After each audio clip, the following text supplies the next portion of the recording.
தமிழகத்தை தற்போது ஆளும் திமுக மக்களின் செல்வாக்கை இழந்துவிட்டதாகவும், யாருக்கு பயப்படுகிறதோ இல்லையோ தமிழக வெற்றிக் கழகத்தை கண்டு பயத்தின் உச்சத்தில் இருக்கிறது என்றும் விஜய் கருத்து தெரிவித்திருக்கிறார். தமிழக வெற்றிக் கழகத்தின் மக்கள் நலனுக்காக செயல்பாடுகளை கண்டாலே அஞ்சி நடுங்குவதாகவும் விஜய் தெரிவித்திருக்கிறார். தமிழகத்தை தற்போது ஆளும் திமுக மக்களின் செல்வாக்கை இழந்துவிட்டதாக தவிக தலைவர் விஜய் தெரிவித்திருப்பதை அண்மை செய்தியாக பார்க்கிறோம். இது குறித்தான விவரங்களுடன் செய்தியாளர் மகேந்திரன் இணைப்பில் இருக்கிறார். வணக்கம் மகேந்திரன், விவரங்கள் என்ன, பதிவு செய்யுங்க.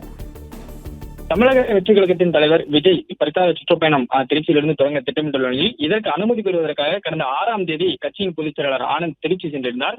அவரை வரவேற்பதற்காக ஏராளமான தமிழக வெற்றி கழக தொண்டர்கள் விமான நிலையத்துக்கு எதிரே திரண்டிருந்தனர். இந்நிலையில் விமான நிலையம் எதிரே உள்ள விநாயகர் கோவிலில் சாமி தரிசனம்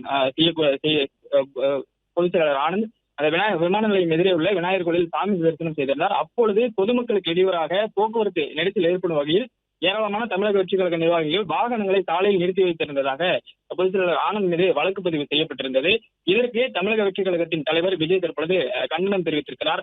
அவர் வெளியிட்டிருக்கக்கூடிய இந்த அறிக்கையில் தமிழக வெற்றி கழகத்தின் மீது மக்களிடையே பெருகி வரும் அன்பையும் ஆதரவையும் பொறுத்துக் கொள்ள முடியாத அரசு அதன் செயல்பாடுகளை முடக்கும் நோக்கத்தில் பொதுச் செயலாளர் ஆனந்த் மீது வழக்கு பதிவு செய்திருப்பதாக கூறியிருக்கிறார்.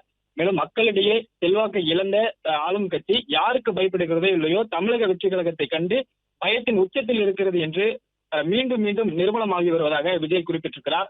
மேலும் தேர்தல் பிரச்சார பயணம் என்பது அனைத்து கட்சிகளும் மேற்கொள்ளும் ஜனநாயகபூர்வமான பிரதான நடவடிக்கை தான்.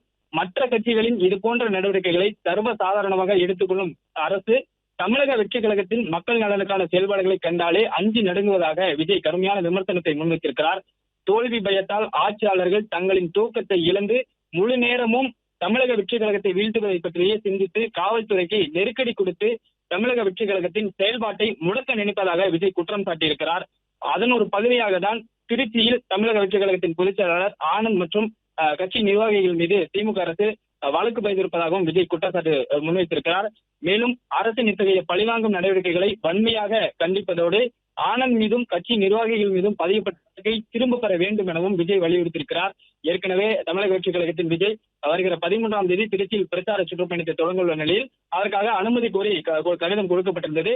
போக்குவரத்து நெரிசல் ஏற்படும் என்று அந்த சத்திரம் பேருந்து நிலையம் அருகே விஜய் உரையாற்றுவதற்கு காவல்துறை அனுமதி மறுத்திருக்கின்றனர். இந்நிலையில் தான் தற்பொழுது விஜய் இந்த அறிக்கையை வெளியிட்டிருக்கிறார்.